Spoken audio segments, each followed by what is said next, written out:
Chuck Schumer, I guess the Senate Democratic leader, your senator, said at this meeting that he is going to vote for cloture. He is going to vote to allow there to be a simple majority vote. You think that's wrong?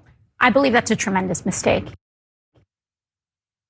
And yet it seems incredibly likely to happen, maybe right now, maybe as we're doing this, maybe sometime later today. By the time you watch this clip, if you're watching it later on YouTube, that will have happened, because just yesterday, Chuck Schumer, the leader of the Democrats technically, and at least half a dozen other Democrats indicated in a meeting that they would vote for the Senate version of the Republican CR bill.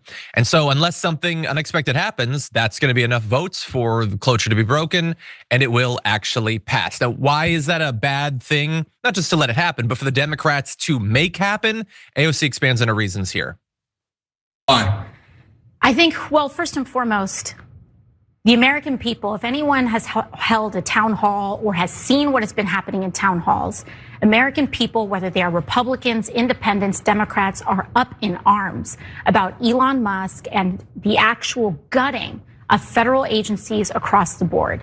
This continuing resolution codifies much of this chaos that Elon Musk is wreaking havoc on the federal government. It codifies many of those changes. It sacrifices and completely eliminates congressional authority in order to review these impulsive Trump tariffs that he's switching on and off.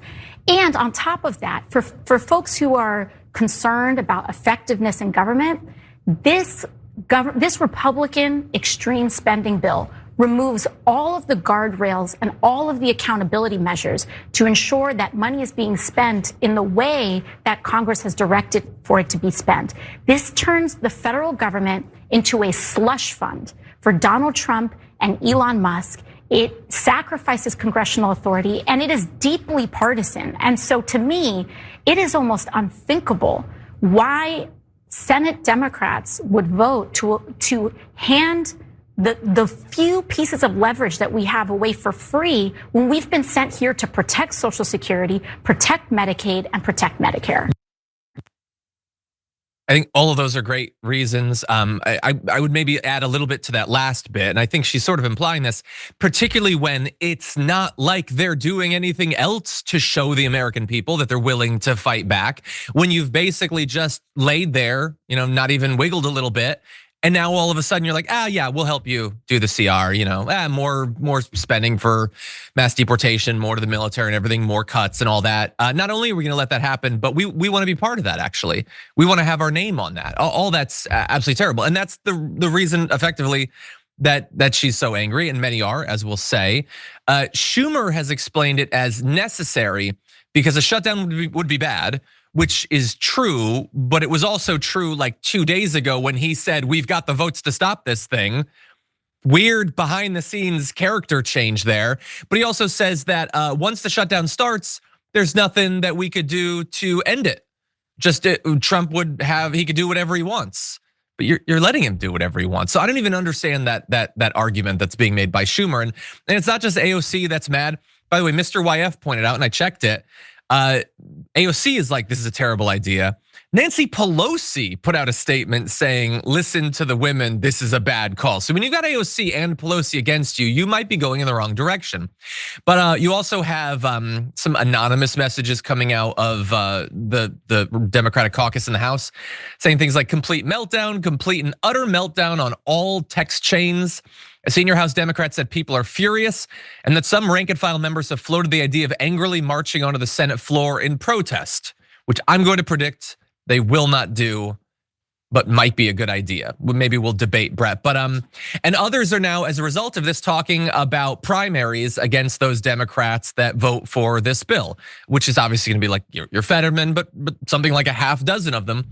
And so some, including moderates, by the way, this isn't just all progressives saying this, say that we should do these primaries, including, by the way, for Chuck Schumer himself. And some have floated AOC or Dan Goldman as possible candidates. One lawmaker even vowed at the House Democrat retreat to write a check tonight supporting Ocasio-Cortez, said the senior House Democrat. And so I guess he's for, I'll be second.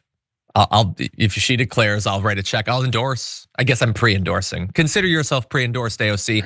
Schumer sucks. And Schumer wasn't a good leader to have when the Democrats were in charge. He's a worse leader to have when they're not in charge. He needs to go spend time with his family or whatever. He is just ill-suited for the moment that we're in. Brett, what do you think? I don't get why you would vote against it. Why is that? Because every time, like how many times have I heard from Democrats like, we already voted to allocate this money this way. This is just a continuing resolution to fund the government.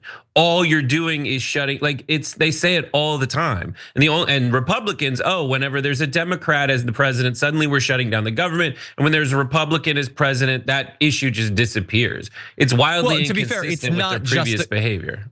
Okay, you can say, yeah, I think on some level perhaps, but it is not just a continuation of the same spending. This bill includes changes to spending, reductions in spending for domestic services and things like that, increases in spending for the military. This is not just a continuation.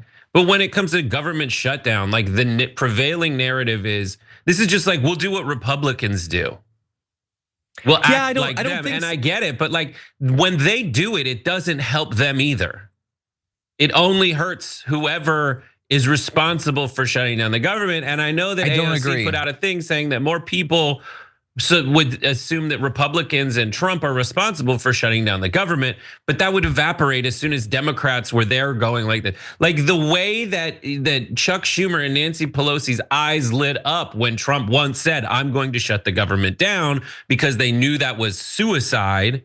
That's a thing. But now Trump also owns the narrative of let's just shut down what most people think sucks. Yeah. Now you're saying like, let's make it miserabler for other people, as opposed to finding some other, there's tons that he's giving you. I just don't think, I think it's easier to get in trouble for voting for this than it is for them to justify like, oh, you guys did vote for it anyway. What are you complaining about? Like this could have been business as usual and hammer down on all the damage he's doing anyway. Well, you should do that either way. I don't think it's one or the other. I think zoomed out in the abstract, I think that you are in some ways right, but I think there's important context. First of all, when the Republicans were trying to shut down the government under Biden, they had control of the House. They were the ones doing it. In this case, they were saying that if Democrats don't save the Republicans of the House, that was the argument they were making before, that it would be their fault. It's not a flipping of it. In both cases, the Republicans were in charge. Just in one, they were choosing to shut it down because they wanted more out of the bill. In the other one, they're expecting that the Democrats are going to come and save them. And also, like you can say in both cases, the party that doesn't have the presidency wants something for allowing the CR to be passed. And I guess, again, zoomed out, you can say that's the same thing, but what are they asking for? How unreasonable is what they're asking for? When is America zoomed in? That's what this show is. We do 90 minutes a day to zoom in, to point out, is what AOC is asking for here unreasonable? Is she trying to cram in needless culture war, identity politics, BS? Or is she saying, hey, maybe we have a little bit of oversight over Doge, we have a little bit of oversight over these cuts. Like, I don't think that's wild and unreasonable, I don't think. I'm not saying that every Democrat necessarily would draw the line at the exact same place, but we're focusing on AOC because I think that she holds a reasonable position here. So again, I'm not saying that you're 100% wrong, but I do think the details matter. The politics of this is, like, there's no world in which the Democrats are going to block this. I don't think. That's just a guess from mine. Like that's not going to happen for the reasons I listed.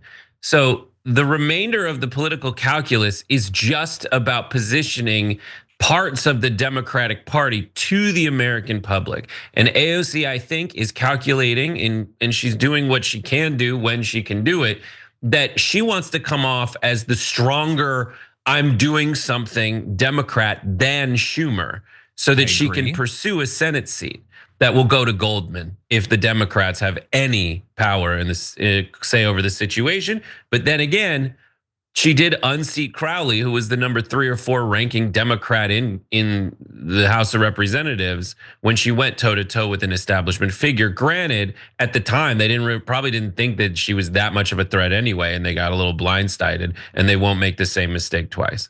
But I would never count her out in any way ever.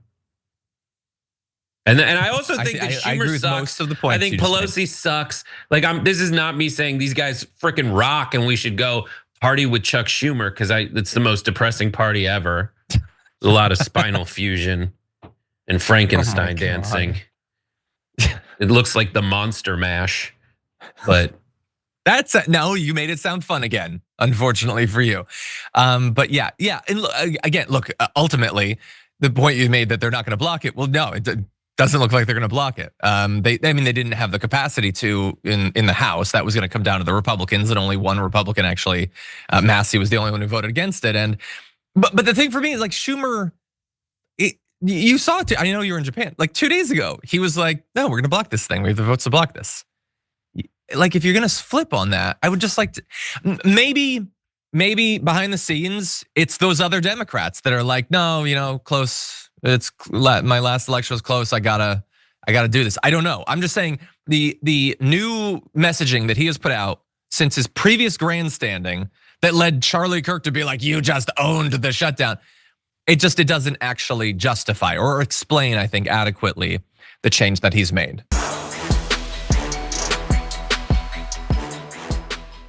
Members make a difference here at TYT. You help make the show happen, and we see you in the chat with your loyalty badge. Click the join button to become a member today.